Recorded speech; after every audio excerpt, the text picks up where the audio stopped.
Before we begin, take a moment with me. Breathe in slowly and breathe out. I want to speak directly to those of you watching from the United States and to those watching from other parts of the world who dream of legally entering or building a future here. I know many of you check the visa bulletin every month, hoping to see even a small movement forward. I know how many families feel stuck, waiting year after year, trying to hold on to hope. And I know that for many of you, immigration isn't just a process. It's your life, your future, and the possibility of safety, stability, and opportunity. If you've been feeling stressed, confused, or unsure about what comes next, today's update is for you. Today, we're going to talk about the January 2026 Visa Bulletin predictions and the latest trends we can expect based on how the government has been handling visa numbers, retrogressions, and USCIS processing patterns. My goal is to help you understand not only what might happen, but why it happens, so you can stay informed and confident as you plan for your future. Let's start by understanding why the first visa bulletin of the year always feels so important. Every January, the government looks at how many green card numbers were used in the first quarter of the fiscal year. They then adjust the movement for family and employment categories to keep things balanced for the rest of the year.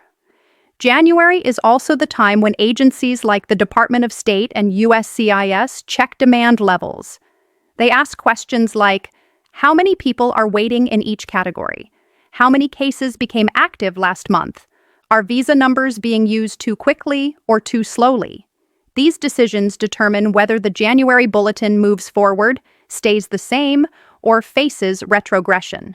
Let's walk through each major category step by step, starting with employment-based immigration, also known as the EB categories. These categories usually receive more visa numbers than family-based categories. Because of this, even small changes can affect thousands of applicants around the world.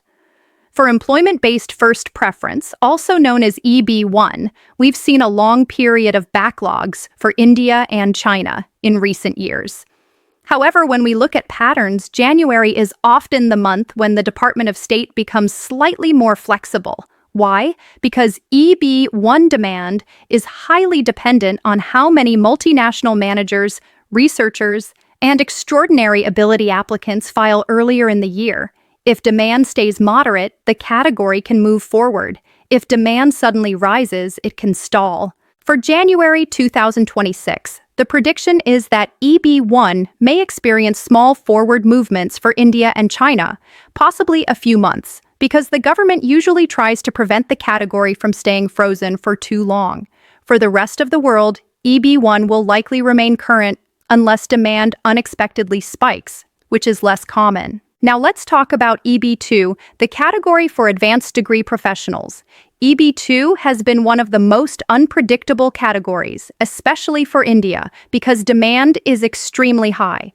Over the past years, the government has been trying to balance EB2 and EB3 usage by shifting visa numbers between them depending on which category is receiving more applications.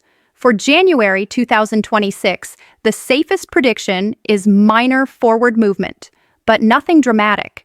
One reason is that USCIS has been working through older cases that were stuck during past retrogressions, meaning more visa numbers are already reserved for applicants whose cases were processed earlier in the fiscal year.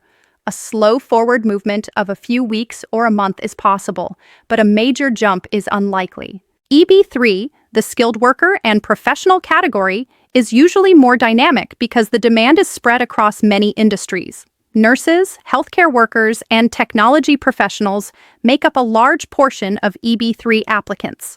Historically, the government shifts numbers between EB2 and EB3 depending on workload.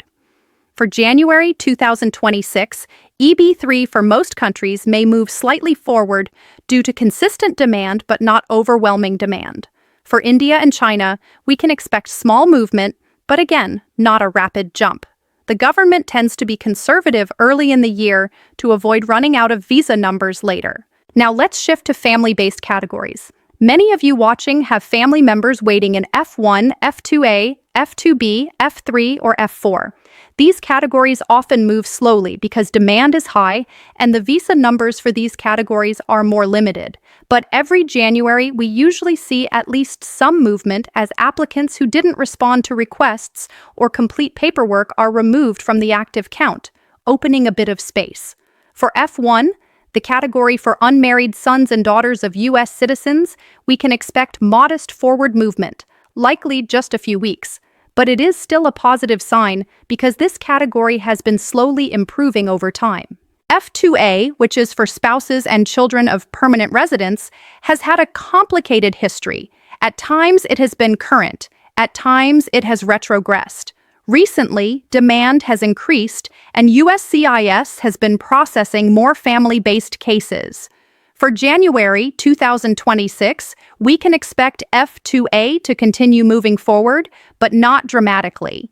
The government knows this category affects immediate families, so they try to avoid heavy retrogression when possible. F2B, for unmarried adult children of permanent residents, may see small movement. This category tends to move slowly because demand is strong and consistent. F3, the married children of U.S. citizens, has been slow for many years. A small forward movement is possible, but expectations should remain realistic. And F4, the brother and sister category, usually moves slowly as well because demand has been growing for decades. Now let's talk about something everyone is thinking about. Will January 2026 bring more retrogressions? Retrogression happens when too many people apply in a category at the same time, and the government needs to pause or move the date backward. The good news is that major retrogression is less common in January. This is because the fiscal year is still early, and the government usually wants to observe demand trends for a few more months before making drastic changes. So while small corrections can occur, January is usually more stable than the middle or end of a fiscal year. Another important question is how USCIS is currently handling processing times. When USCIS becomes faster, visa numbers are used more quickly. When USCIS slows down, visa numbers move slower. Recently, USCIS has been increasing digital processing, allowing more applications to be reviewed electronically. This change reduces paperwork delays and helps officers make decisions more efficiently.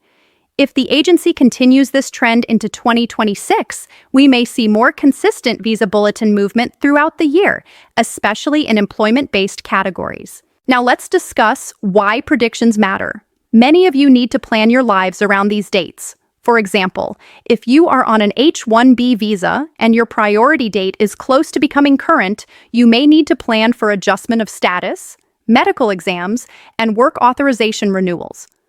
Families waiting abroad may need to prepare documents early so they can attend the consulate as soon as their date becomes current.